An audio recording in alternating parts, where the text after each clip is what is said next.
Good afternoon, everyone, and a very, very warm welcome to all of you present here today. You must have heard about out-of-the-box leadership strategies, but did you know of out-of-the-packet leadership strategy? Well, that's exactly what Godrej Consumer Products Limited has done. And today, we have with us the whole-time director, Mr. Vivek Gambhir. Thank you, Vivek, for making it to our forum. And before I share with you what this unique leadership strategy is all about, let me introduce our wonderful organization, Millennium Mams. Millennium Mams, where women take the center stage. Our mentors have shown exemplary leadership qualities when they came up with a one-of-a-kind organization to empower women through financial literacy. This 28-year-old journey has produced more than 5,000 women, and the numbers are growing. And they have selflessly worked for 28 years, and here we are reaping the fruits of success. Thank you, sirs. So my dear friends, when the going gets tough, the tough gets going. And Godrej is an example of what leaders like Mr. Vivek Gambhir can do for the company. Godrej roped in filmmaker Karan Johar, and the graying celebrity decided to upload a video showing the transformation from gray hairs to luxury black hair with Godrej hair dye sachet. And the video, you might have guessed, it went viral with 7 million views on Twitter. That very sachet made me coin the phrase out of the packet leadership. Mr. Gambhir has a bachelor's degree in commerce from Lafayette College and an MBA from Harvard Business School, has been a partner at Bain & Company before joining Godrej as Chief Strategy Officer and then Managing Director, and now the whole-time director of Godrej. He has come up with his own way of dealing with the side effects of the pandemic in terms of leadership strategies.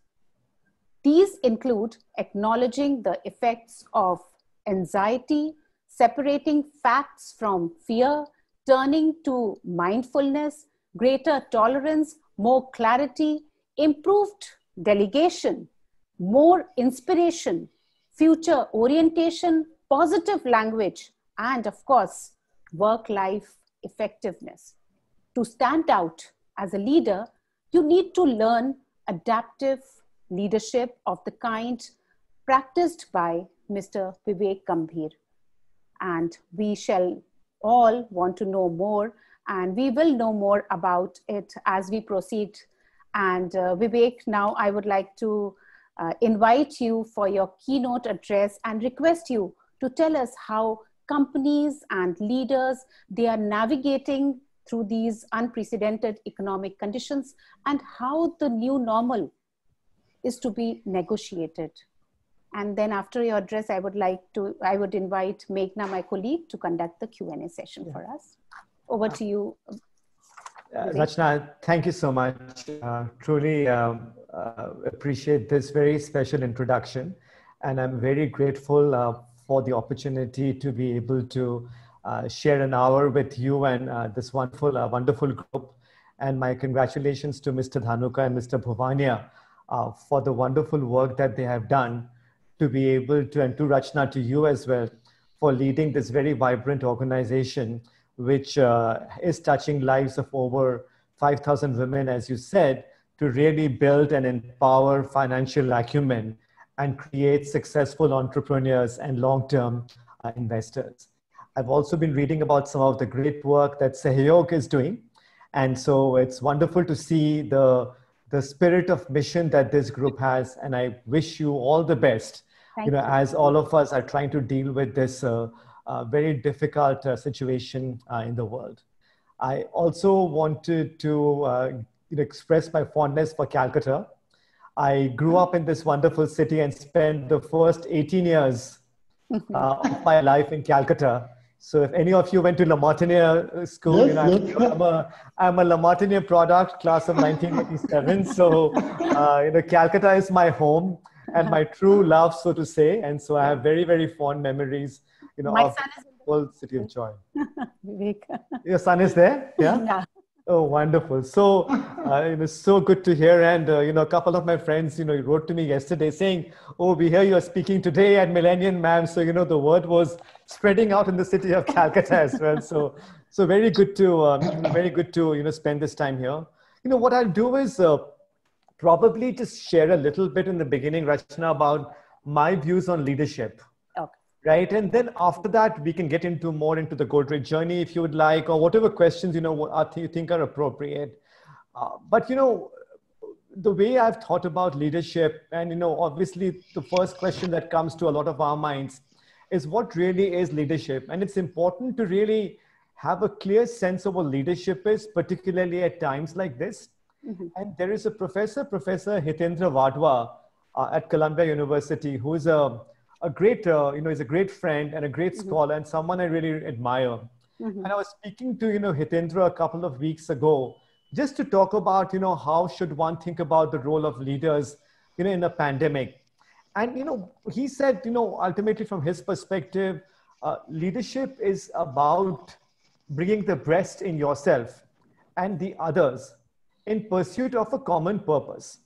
So again, leadership is about bringing the best in yourself and others through pursuing a common purpose.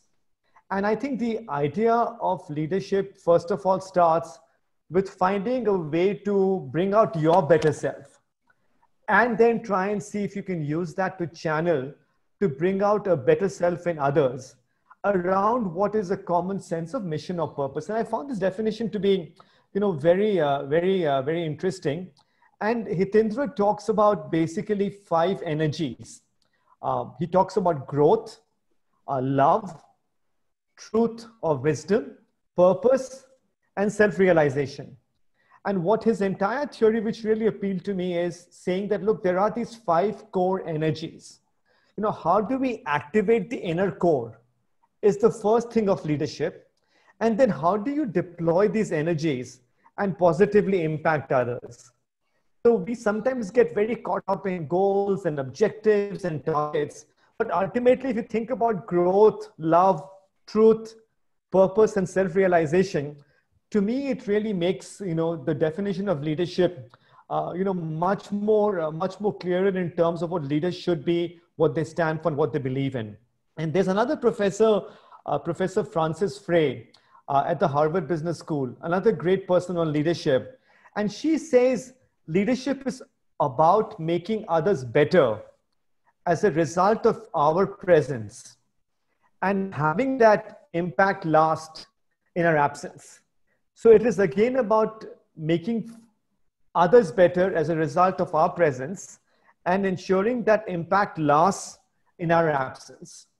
Now, I think this definition is very important because if you look at where we are today with COVID and the pandemic, we are clearly in the midst of a very big humanitarian, social, economic, and health crisis. It's a personal crisis, it's a team crisis, an organizational crisis, it's a country crisis, it's a global crisis. And none of us have really dealt with anything of this magnitude. There are lots of consultants, lots of people who give gyan, who keep on talking about how to deal with a crisis. Honestly, none of us have ever dreamt of or dealt with something which is of this magnitude. And there is no playbook to guide us. At the same time, this is a defining moment.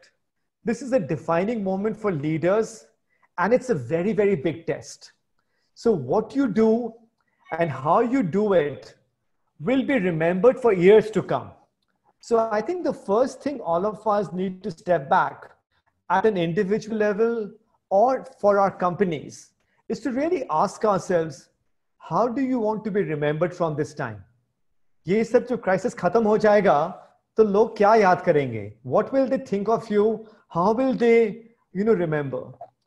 At the same time, I think we have to also, while we are hoping for the best And we know that things will recover. No one knows exactly when, but things will recover. We also need to remember that this is probably a dress rehearsal for a more turbulent world, right? This may not be the only pandemic we'll face in our lives.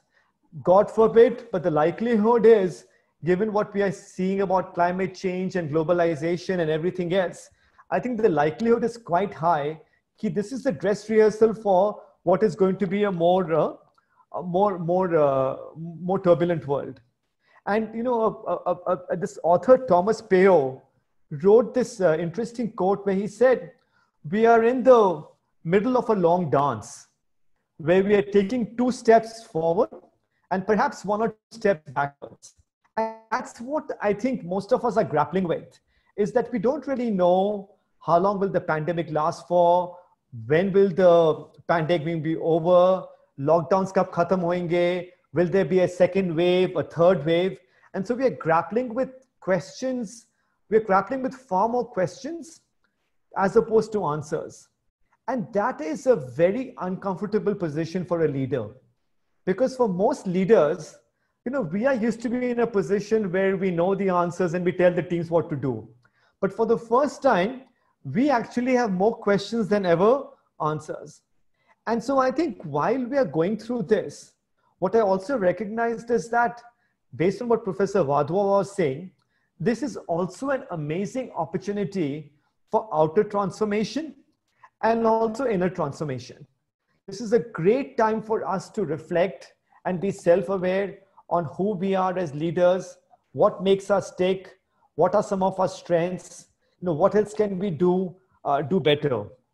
And as I've talked to some of our teams, there are 6 or 7 things I've been telling our teams in terms of how to try and approach this situation.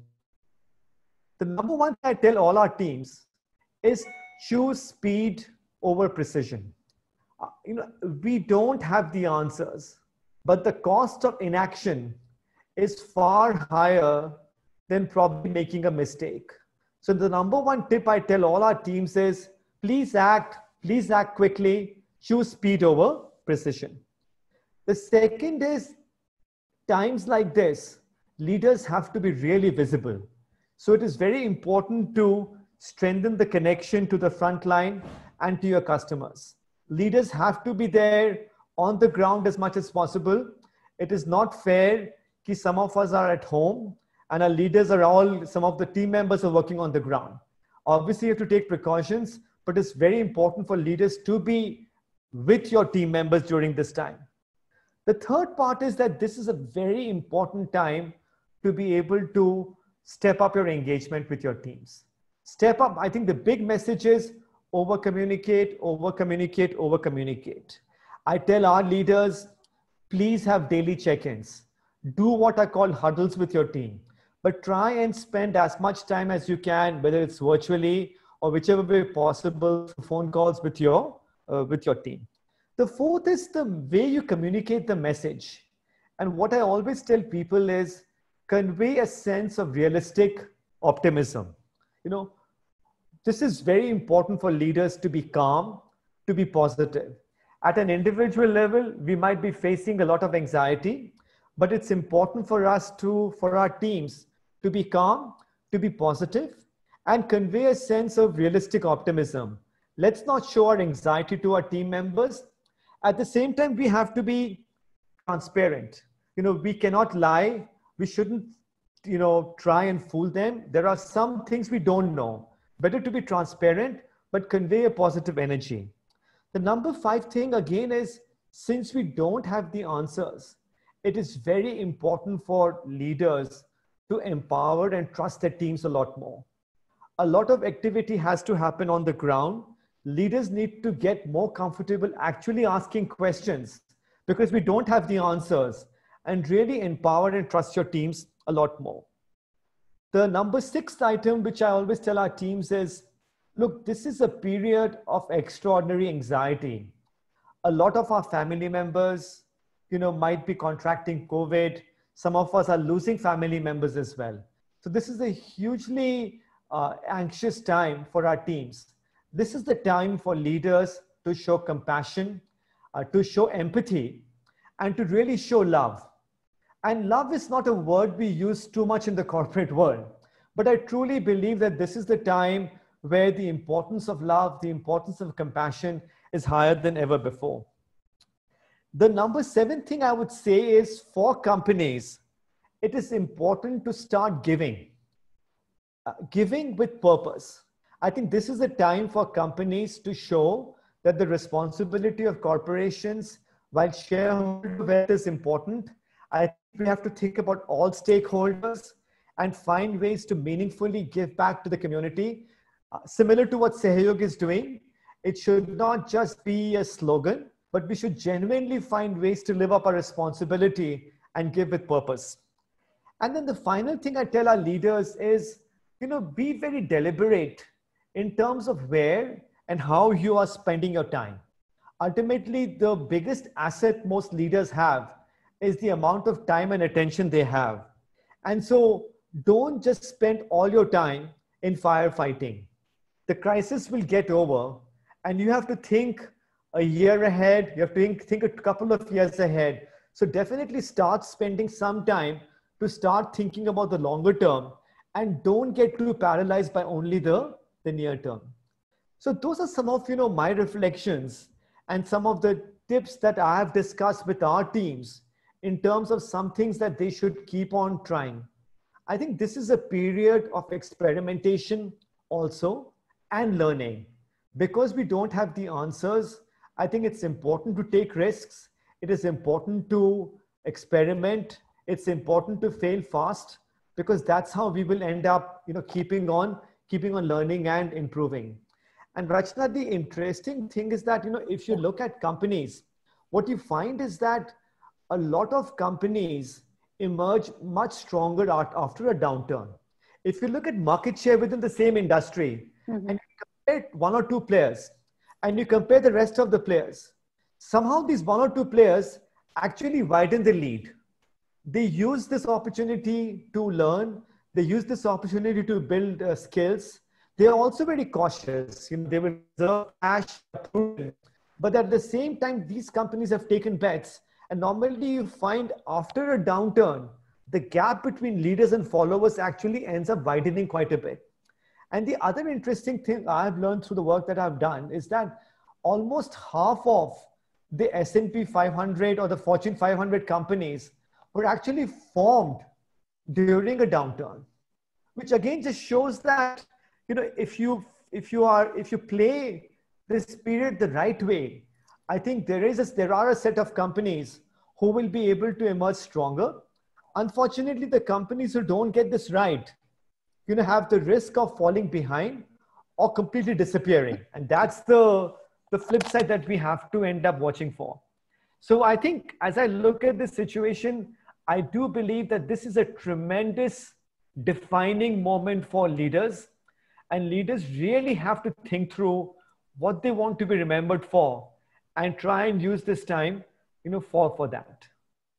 Let me just stop there, and then, we can take this conversation in whatever direction, you think you would like to. Absolutely. Absolutely. Thank you so much, Vivek, for sharing your insights. And I think these invaluable suggestions which you have shared with us and your experience, it will definitely going to help us sail through these trying times. And we really need to reflect on how would you like to be remembered post-crisis. Really, it's the food for thought.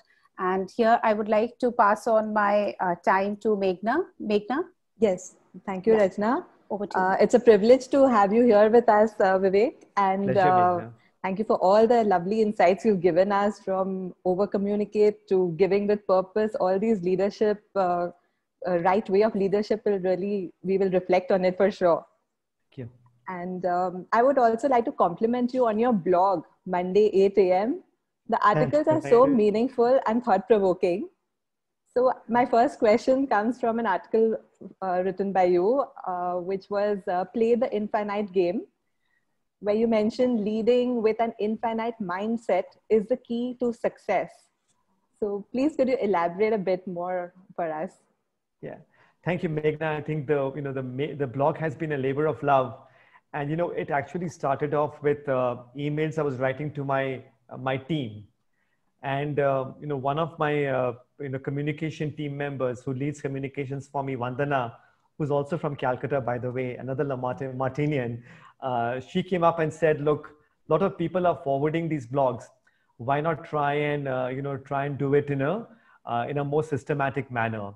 So I said, Vandana, since you have mentioned it, I volunteer. Aap karo ye mere liye, So Vandana has really been the rock behind Monday 8 a.m. Now it's been over 6 years, where every Monday we have been writing blogs. So it's been over 300. I don't know how long I'll be able to, carry this on for, but thanks to, wonderful team members. You must carry it on. It's so relevant and thought-provoking. Yeah. Thank you. So thanks to people like, Vandana and Dhruv and a couple of other team members who've really been helpful there. And I think the part, Meghna, you asked for on the infinite game, yes, I think it's a very interesting idea. And I got this idea from a book I had written by one of my favorite authors, Simon Sinek, who wrote a book with the same topic called The Infinite Game. And Simon Sinek's written a couple of other books. One is called Start With Why, and the other one is called Leaders Eat Last. And so I would highly urge any of you to read the book, or if you want to watch his, TED Talk. I think his TED Talk has attracted over, I think, 20 or 30 million viewers. And what Simon Sinek does is, he starts the book off by turning to the Vietnam War. And what he says with the Vietnam War, if you remember, is that the US forces actually won most of the major battles, and they had far fewer casualties than the North Vietnamese. And he asks this very compelling question: look, how do you decimate your enemy, win all the crucial battles, and still lose the war?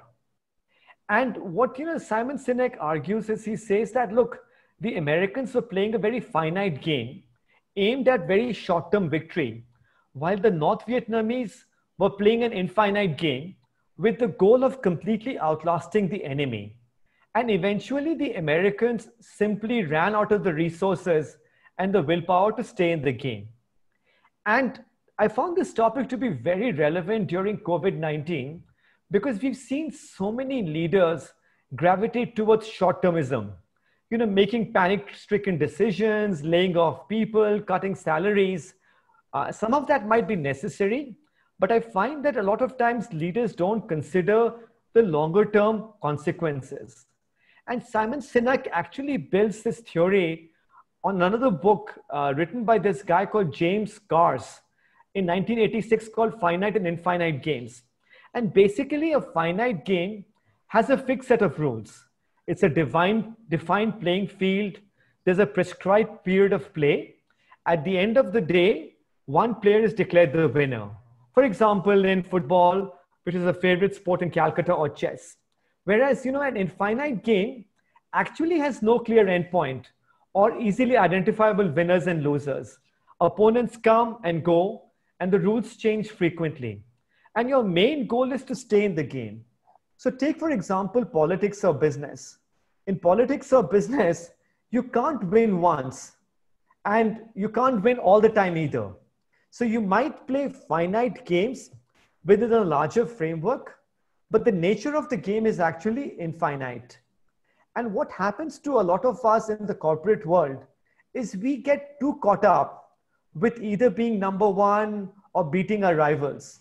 But really, what are the agreed rules or metrics? What is the time frame? Who is the judge? And I think the fact is, there is no such thing as being best in an infinite game, only better. And that too, in a temporary state. So the infinite player understands that sometimes your competitor will have the better product. Sometimes you will have the better product.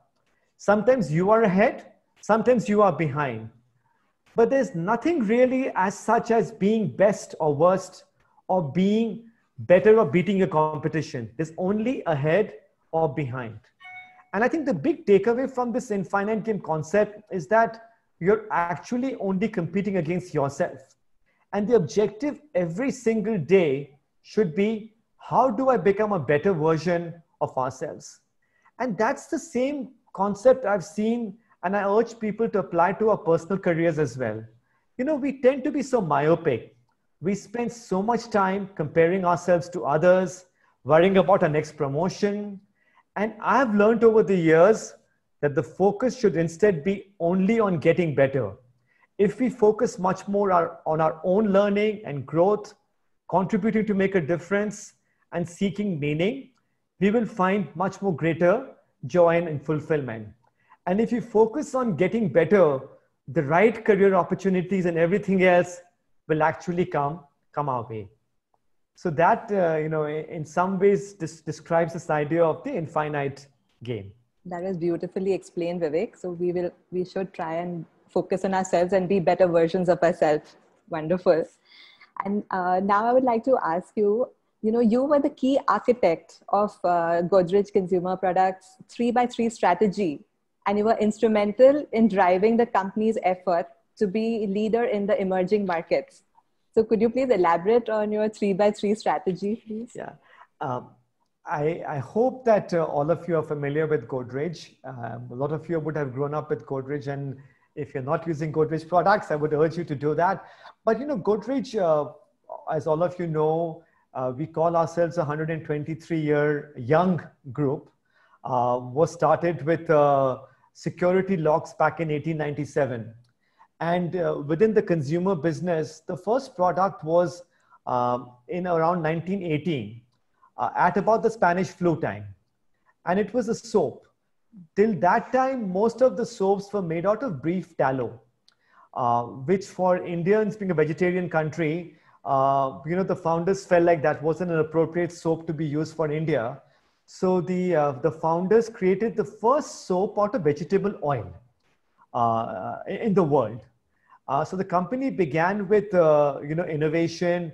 During the Spanish flu, the soap was you know, was launched, and the founders were very humble, and they did not feel like they had yet gotten the best quality soap. So the initial versions of the soap were actually called Godrej number 2, with the belief that ek din we will make a better soap.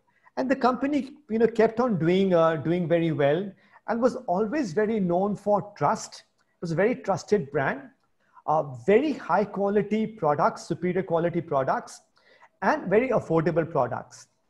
And those are three things that we continue to hold today, which is all about trust, superior quality, and affordability.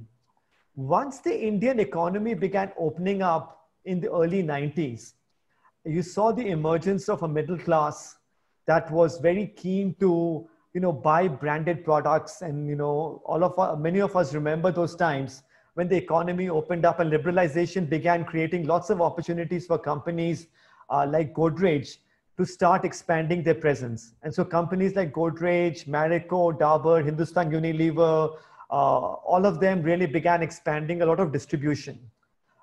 And again, companies like Godrej began doing very well because a lot of Indians had the desire to spend and buy branded quality products, but yet price points had to be quite low.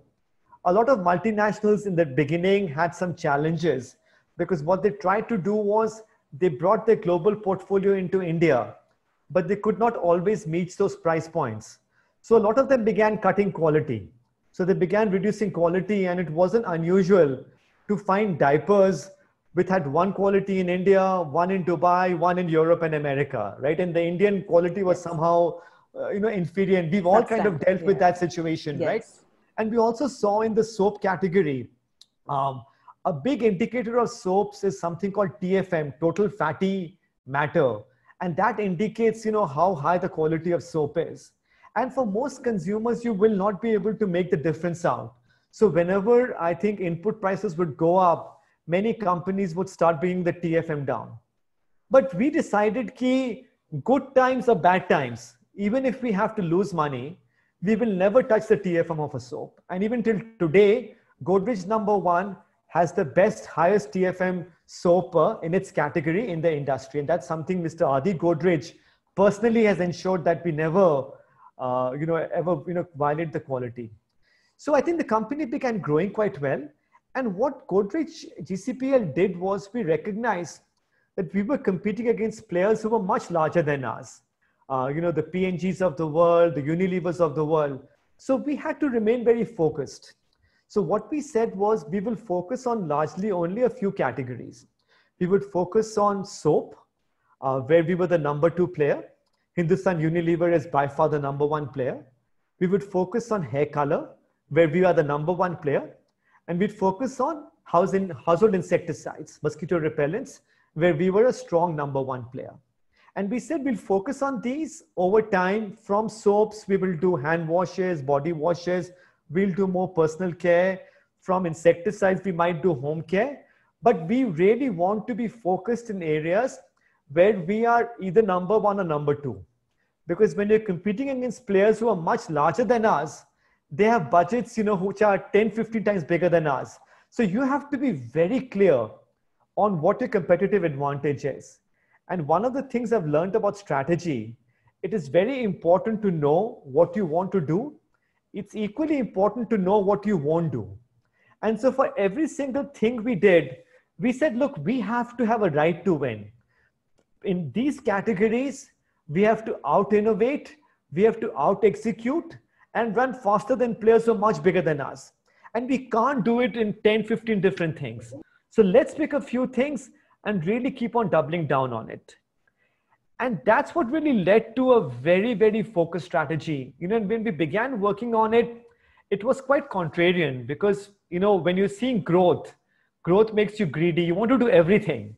So to tell the team, nahi, if you focus on a few things, you'll do even better. It's a very difficult, piece to, be able to, explain to people. But our teams, fully bought onto it and said, the first premise of strategy will be, let's be focused on a few categories. And in these categories, let's end up ensuring that we are out number 1 or number 2 and out innovate and out execute our players. And during this time before that, over the 90s and the early 2000s, GCPL had done very well. And we had done a lot of buybacks to be able to reward our shareholders. The FMCG business is actually a high cash generating business.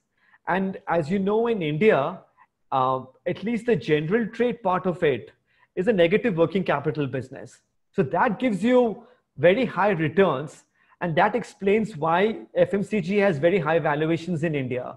And so we were thinking about, look, we are a high cash generating business. We have done a lot of buybacks. Are there some alternative ways for capital allocation? And that's when we said, we've really benefited from the emergence of the middle class in India who were looking for quality, affordable products. Are there other markets in the world where we can start seeing the emergence of a middle class? And can we try and replicate this formula to other parts of the world? What we said was, why not try and look for acquisitions? And at that time, the borrowing rates were quite low in international markets. And so we said, why not try and look for other emerging markets? Let's look at markets like Indonesia, parts of Africa, which have very high populations. And why not try and see if we can use the same formula of affordable, high quality products in these markets? But we don't know these countries very well. So let's try and find companies to acquire in these markets. And let's find like-minded promoter companies where you have these mid-sized companies who have done a very good job competing against multinationals, and perhaps they'll be willing to partner with us, and over time we'll acquire them. But let's remain focused on the categories we are in. Let's only look at categories such as, hair colors, household insecticides, soaps, etc., so that we don't go too far away from what we don't know. And that's what really led to this, strategy, which was called 3x3, which was essentially focused on 3 categories: home care, hair care, and personal care in emerging markets in Asia, in Africa, and in South America. So that's really what led to these, because that's where we saw the emerging markets. We said, we don't really want to go into the developed world. Let's focus on emerging markets because we know how to, serve the middle class. Let's keep focused on that. Let's keep focused on these categories. And coming out of this, hopefully, we will be able to create a global portfolio and become a global player. And I think this strategy has worked reasonably well for us over the last 10 years. It has been a 10-year journey. And so for, as you know, for the last couple of years has been quite difficult for FMCG in general, whether it's demonetization, GST. I think a lot of companies like ours have been facing some challenges. But over a 10-year period, this strategy has allowed us to deliver a 7 times growth in revenues, a 10 times growth in profits, and a 20 times growth in market cap. So I think that's, if I step back and look at, what we've been able to do, still early days, a lot of work still left. I think we've done well in India, we've done well in Indonesia. Africa is taking us longer to get right. But overall, as I look at the portfolio, the company has truly been transformed into a global emerging markets focused company, which was the entire reasoning behind 3x3. Wow, that was a fascinating gist of your 3x3 strategy, and we can see how far your company's come because of that. I'd like to now invite Sirisha with her question, please. Thank you, Meghna. Good afternoon, sir. It's a pleasure listening to you. Hi, my son is a Martinian and he owes a lot to his school. Thank you. 2017 batch. Okay. He owes a lot to his school. And yesterday he was narrating an incident of the company called On. The On, the shoe company where Roger Federer is invested in. Yes. And he was talking about a subscription model that company has come out with. That you every month apparently people pay subscription and they keep receiving new shoes and all. So my question, sir, is I'm glad I'm asking you this, is about a first mover advantage. Yeah. The first mover advantage. Yeah. It is an advantage after it is successful, right? How expensive is it to be a first mover in any venture? And what has been your experience with being a first mover in any venture? Yeah. Again, there is no one size fits all answer, right? A lot of it depends on the nature of the category and what you can do to sustain the first mover position. In some cases, being a second mover can be very expensive, right? In some cases, if you can learn from the first mover and try and find a way to do a better product, it can also work in your favor. And I'll give you 2 Godrej examples to show the benefits of being a first mover and a second mover. So we are the market leaders in the household insecticides category. If you've heard of brands like Goodnight and Hit, those are, brands that a lot of our consumers love. Now, the way the insecticide industry works is that typically if you have a new product, the new product has to be registered by the Central Insecticide Board. So it goes through a fairly long approval process, and the approval process can take 24 to 36 months, right? And once you get the approval, because you have to do toxicology tests, you have to ensure that the products are safe for consumers, etc. So that's a very important entry barrier. So if you think about this particular category, if you're not a first mover, and if you try to follow, you could be significantly behind simply because of the regulatory approvals that are required to be able to, get this product approved. So that's one example where, in a category where regulatory barriers are high, where entry barriers are high, being first mover can be very important. The other category I'll talk about is the hair color category. So for the longest time, we were basically providing hair color powders. L'Oreal came into the country and they began providing hair colors in a cream format. And at that time, typically you would get 2 tubes. And these were largely tubes, aluminum tubes. And 1 tube would be the colorant, 1 tube would be the developer. And normally you had to go to a salon because usme alag-alag ratio hoti thi. The ratio of 2:3, 2.1:3.2. And only the salon or the beauty parlor could figure out what to do. And typically at that time, the price point used to be about 150 rupees or higher for these, hair color cream products. So what we said, and this is what, Rachna was talking about also, we said, a lot of the cost of this product actually is in the tubes, because these tend to be metallic tubes, because hair color tends to oxidize. So you have to have very high quality tubes. So we said, why not try and completely change the way this is working and create the first hair color cream in a sachet.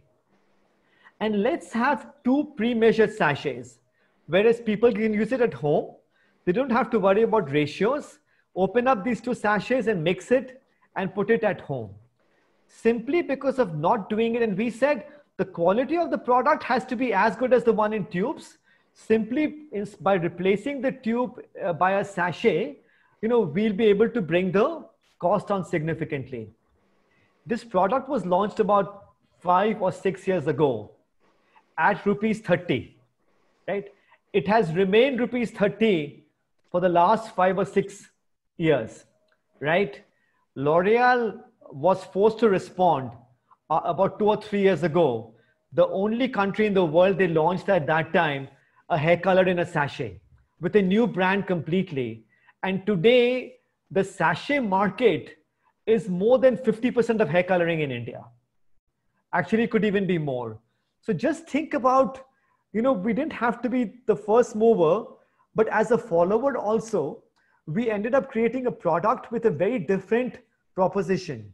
Now, if all you're doing as a follower is creating a Me Too product, then being a first mover has a significant advantage. So you really have to understand the category dynamics and figure out, what the benefits of first mover are.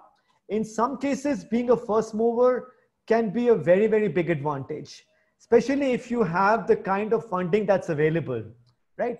But a second mover also, sometimes it's more expensive, but it depends again on what you do.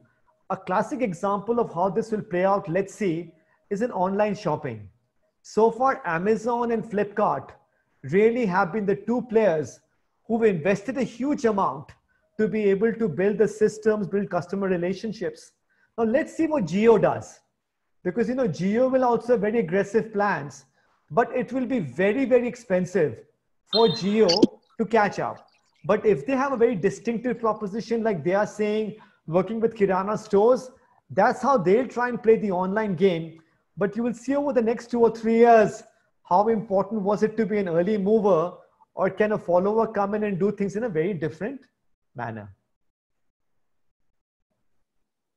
Very insightful. Okay. And taking on from this thought, can you also shed some light on how Godrej use technology to enable growth in core business as well as innovations? Yeah. Technology has been an extremely big focus area. We were one of the first companies in India in the consumer goods space to implement with an ERP SAP platform. So one of the big visionary things Mr. Adi Godrej will always do is to ensure that, we are continuing to keep on improving ourselves in technology. What I've realized is that it is less about the technology. It is about how people use the technology. And technology, in my mind, is as much of a culture change than anything else. And so what we've been doing is using technology very effectively across multiple areas. One of it is the way we use technology for our sales teams to interact with retailers. So, when you walk into a particular retail store, do you know where the demand is, what the store has bought in the past?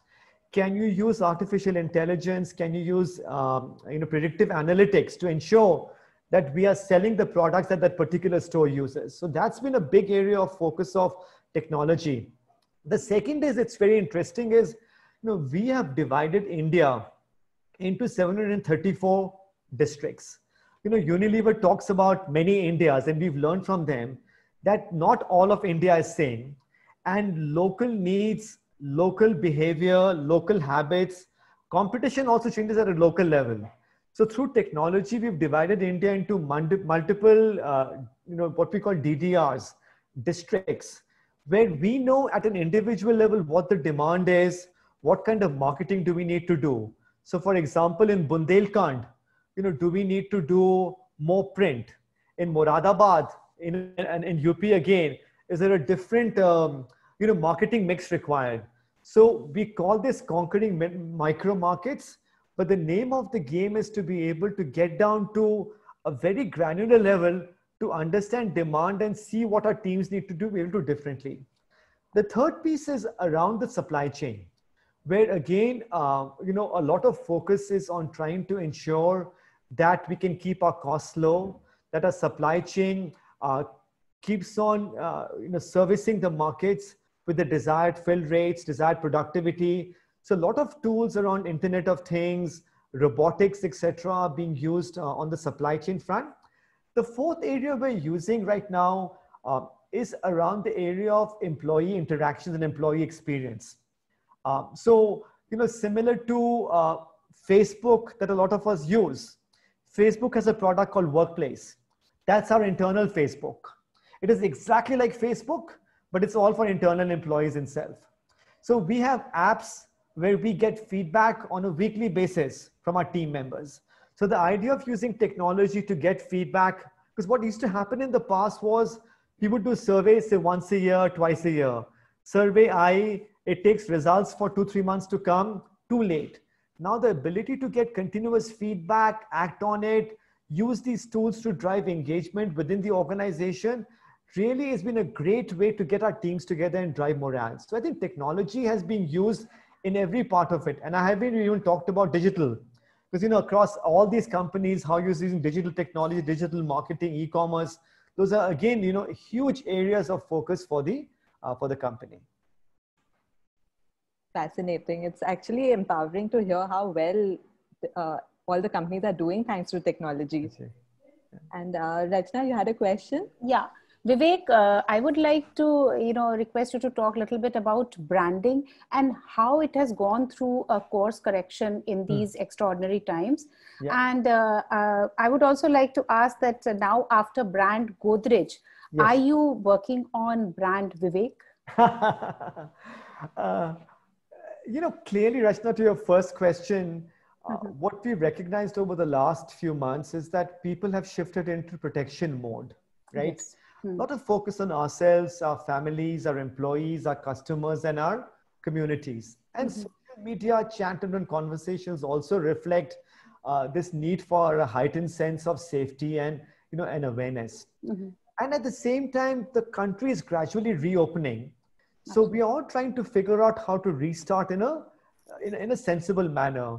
And typically, cautiousness abounds all around. People are worried about jobs, about economic growth, etc.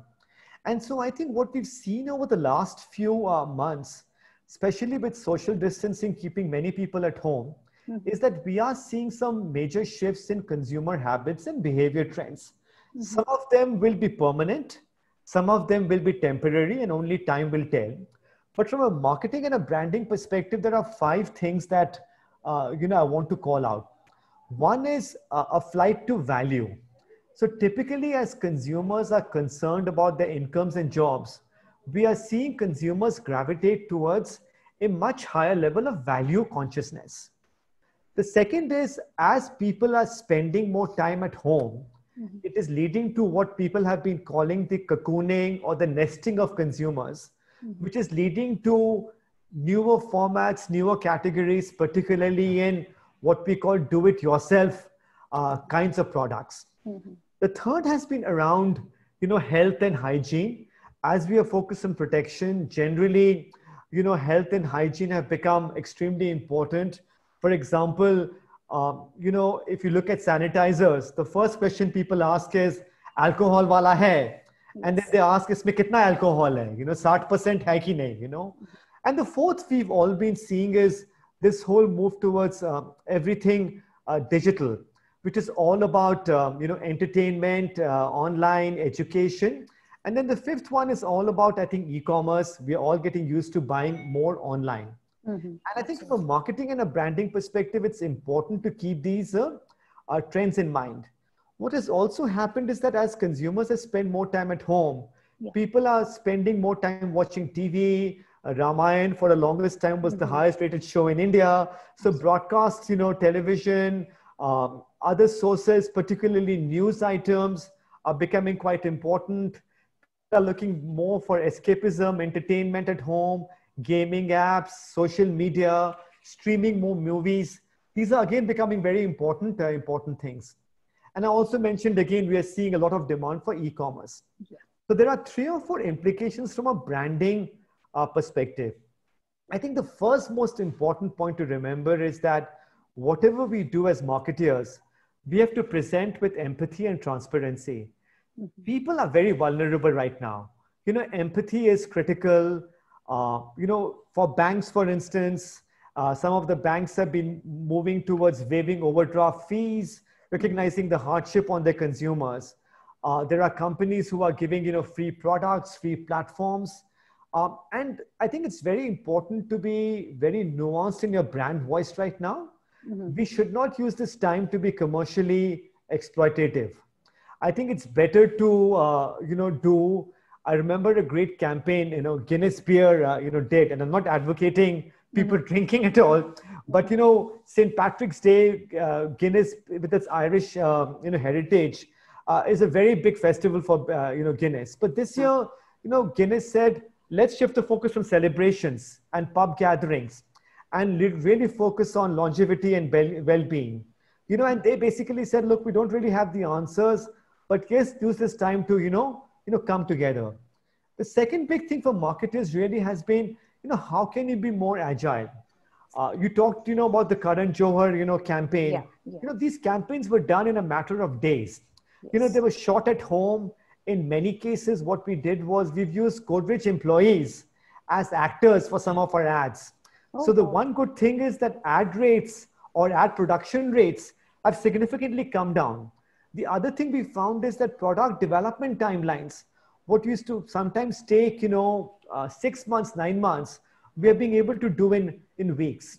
And so I think how marketeers and brands actually think about being far more agile, far more quick, and choosing speed over precision, I think is very, very important.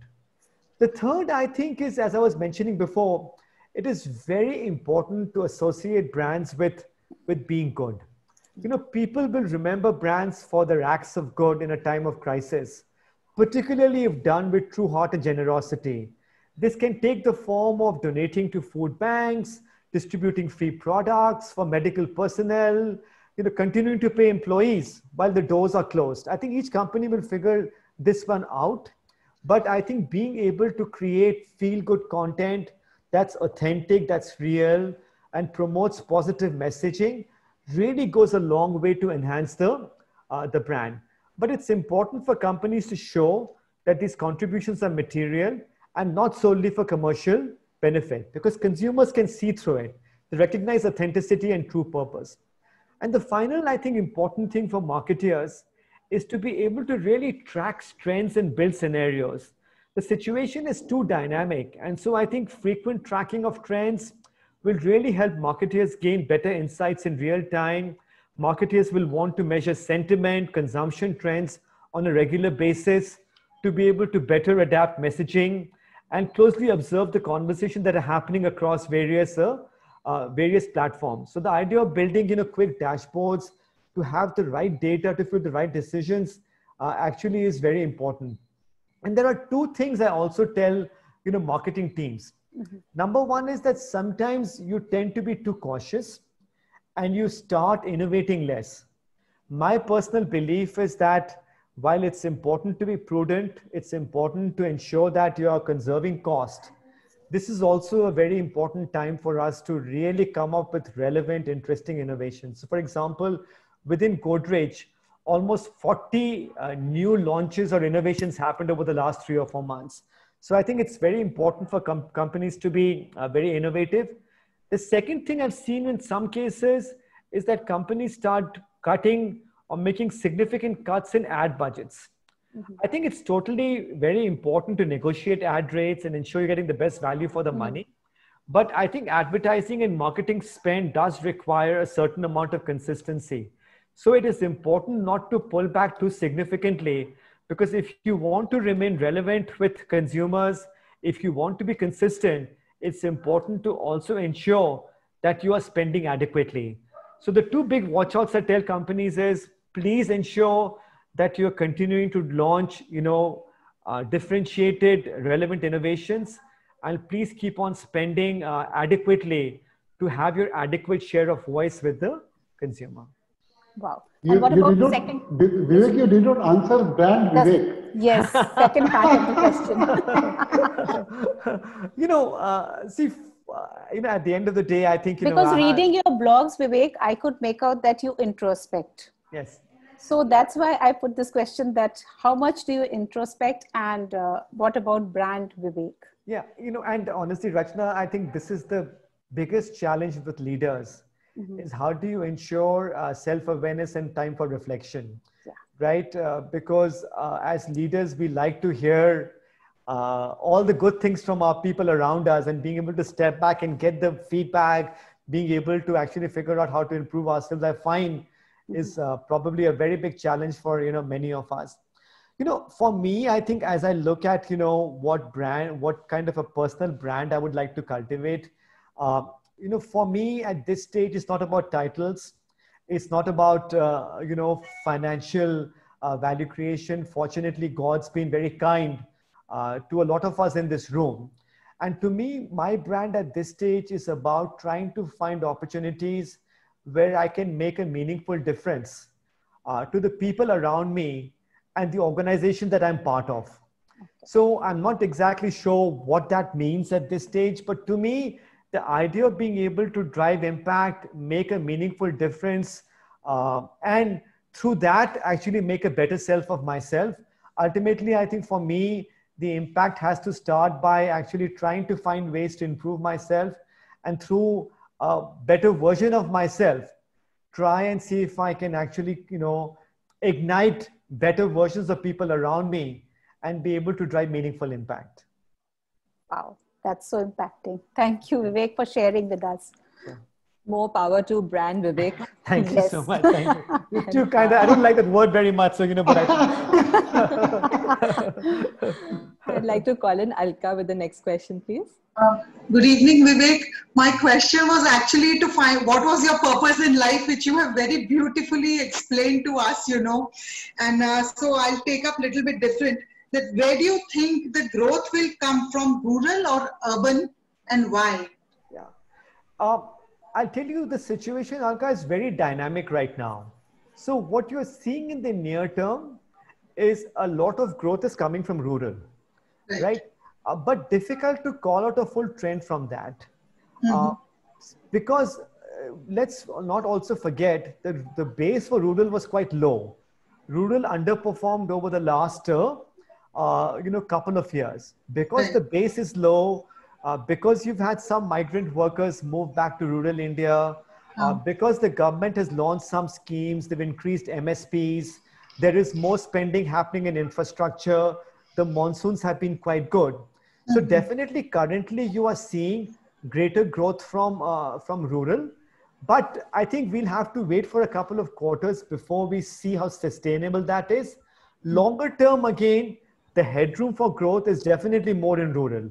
Simply because if you look at, the number of people in rural, and only about 38 to 40% of FMCG spend today is from rural, whereas 70% of the population is from rural. So long term, we know that rural will provide a lot of growth. Over the next 1 or 2 years, I think currently rural is definitely, providing higher growth. But I also see growth potential in what I call developed rural. So these are the villages which are around tier 2 cities. So if you go next to a Moradabad or an Agra, there are lots of villages there. So I do expect tier 2, tier 3 cities, and I do expect rural also, developed rural to show a lot of growth. And long term, I think the good news is that within FMCG, the headroom for growth is absolutely huge. I think we are going through a bit of a tough challenge right now, but I'm very optimistic that if you look at all the data over a 5-10 year period, the opportunity for growth in FMCG is absolutely tremendous. And that growth will come from both rural and from urban. Oh, thank you. Thank you. Pooja, you can come in with your question. Good evening, Vivek. Vivek, you spoke about this Godrej hair color, the sachet concept that was a wave once upon a time. So now you're coming up with this product, Godrej Protect Magic Powder to Liquid Hand Wash. Yes. So that is going to be a new wave which will reach everywhere, be rural, urban, each and every house can have it. So I would like you to speak something about the new product. And this is the product which we are extremely excited about, and it is our current CEO and Chairman Nisa Godrej's favorite product. It's an amazing technology from powder to liquid, where a sachet costs about 15 rupees for 30 days of usage. A typical hand wash will cost at least about 50 rupees. So it is about 1/3 the cost, because it's a sachet and you're not transporting, water, which basically a liquid bottle does. It actually uses 1/3 the level of plastic as well. It saves a huge amount of transportation and fueling costs as well. So it is such a green product, and it really brings the penetration potential is very high because the price has come down. The penetration rates of, hand washes prior to COVID were only about 10-12%. So products like this, are extremely exciting. And what I hope is that this is the first product in what will be a range of other very exciting products that will use this technology. So it's a brilliant product, and we are very, very excited about it, because this is the kind of products, Godrej lives for, which is, can you provide amazing quality? Can you provide amazing benefits? And can you find a way to bring the price down? We call it democratization. So we democratize again the hand wash format, bring it down to the point where, millions of people can start using these products. Why do hand washes and hair colors be only available to people, like us? What about the mass population? What can we do to get, products to that price point? To me, that's a big reason for, what Godrej is and what Godrej does. And so I really hope, and I'm very sure, that the existing team will take this on and create many more products like this in the future as well. Thank you so much. Democratization sounds like an awesome concept. Yeah, focus on Bharat. Yes, exactly. Exactly. I'd like to call in Sunanda with her question now, please. Hi, Vivek. Actually, I'd like to go back to what you began the talk with on leadership. So you spoke of, qualities that enhance leadership. But can you give us an example of a leader you really admired in the corporate world who has led, either the company or through crisis times, and has, taken the company to new heights, and someone who has led by example? Yeah. My biggest inspiration over the last decade has been Adi Godrej, my boss, because I've watched him, from a very close distance and a close proximity, actually. And Mr. Godrej, I call him Adi, and he prefers being called Adi as well, and so Adi has been such an inspiration in terms of how he's led by example, a complete role model, humble as as you can ever imagine. I've traveled around the world, hundreds of miles and hundreds, thousands of miles. He still carries his own bag. He, checks in only one bag. I remember going to Chile once, and we were traveling. And by that time, the hotel people had heard that, Mr. Adi Godrej was coming in and checking in Chile in Santiago. And, he went there, and the first thing he said was, "Can I get an ironing board to iron my shirt for the evening?" And the hotel manager came running in saying, "No, Mr. Godrej, we will send someone to just pick it up for you." He said, "No, can I please get an ironing board?" And the person said, no, please, Mr. Godrej, don't do this to us. We'll send someone. And he tells me, "Vivek, please tell them that I like to iron my own clothes, But that's the kind of humility I've seen with him. What I've also seen with him is this, passion for creating products for all of India and Bharat, the whole affordability, quality piece, the vision that we've had for, the Godrej Group, the way he's led by example. And if you notice again, it has probably been the most seamless transition in most families. He's quietly transitioned off Godrej Properties to Pirosha, who's the chairman of Godrej Properties, to Nisa, who's the chairperson of Godrej Consumer. And the way he's managed to ensure such a smooth transition, ensure love within the family. So as I look at these qualities of, humility, intellectual prowess, visionary thinking, and it's a difficult one to transition of the way he has, but succession tends to be the biggest challenge for most leaders. Most of us like to keep on, sticking to our chairs. So the ability to actually know I want to step away when the group is doing very well, get the next generation ready. I think these are just amazing hallmarks of a leader I've truly really admired and been inspired by. Truly inspirational. Thank you for sharing that with us. Can we take one last question, please? Yeah, absolutely. Okay, Vasundhara, please come in with your question. Good evening, Vivek. The Godrej company has a proud legacy built on trust and strong values over 123 years. The company witnessed the Swadeshi movement of 1906. And now with going vocal for local, there's a Swadeshi spirit in the nation again. So could you throw some light on this? Yeah, I think as you said, Godrej started off with the Swadeshi movement. As Nisa Godrej says, that she feels like this is the second beginning of the company, and how we use the COVID crisis to our advantage to emerge stronger, I think will probably be the next big defining moment on how to ready the company for the next 100 years. To me, I think rather than slogans like vocal for local, which are, I think, important slogans, there's a risk it becomes a slogan, right? What is important for us is to keep the consumer at the heart of everything that we do and ensure that our consumers are getting the best value for the money. They're getting the best products, best quality, the best features. And it should not be only about being an Indian company, because the risk of only saying vocal for local, if it gets misinterpreted, it's a very powerful slogan, but the risk is that it makes us more insular and makes us start protecting borders. I do believe that our aspiration should be to provide the most affordable, best products in the world.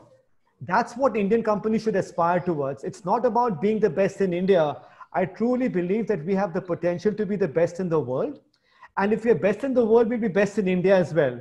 But we should not sight our sights too narrowly and define it as only vocal for local. It should be, vocal for global. That's what Indian companies should do. I think we should not be protectionist and only try and become territorial. We have to ensure that we are best in the world.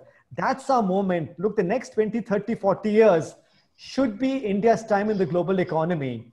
And we need to make sure that we are going to be global leaders and not just leaders in India. Wow. Thank you so much. Thank you. So we would have loved to continue, but we have run out of time. Thank you. So, to quote John Quincy Adams, if your action inspire others to dream more, learn more, do more, and become more, you are a leader. And so this rings so true for you. Thank you so much for inspiring us and giving us your invaluable insights into leadership, FMCG sector, and so much more. I now hand over to Rachna. I would like to add my penny bit, Vivek, that it was a fabulous session on leadership, and I think it will hold us all in good stead for the future. And we all need more leaders like you to navigate through the crisis. And as you also said, that a true leader keeps evolving to create opportunities out of every situation, no matter how tough they might be. Thank you, Vivek, for this wonderful session. And we all wish you all the best for your future endeavors. Thank you so much for being with us today. Rachna, thank you very much. It's truly been a pleasure interacting with all of you. Keep up the amazing work you are doing. I think communities like that you are creating really are going to be the catalyst for what India needs. And I'm so proud to just keep on hearing about the amazing work that you're doing. Keep it up. And I hope at a future point we can meet in person. Yes, absolutely. Whole session in person. I don't know kab hone wala hai, but we can at least meet in person. We may not be able to shake hands, but at least we'll be able to. Absolutely. We are optimists. Thank you. Thank you very much. God bless. Thank you very much. Thank you very much.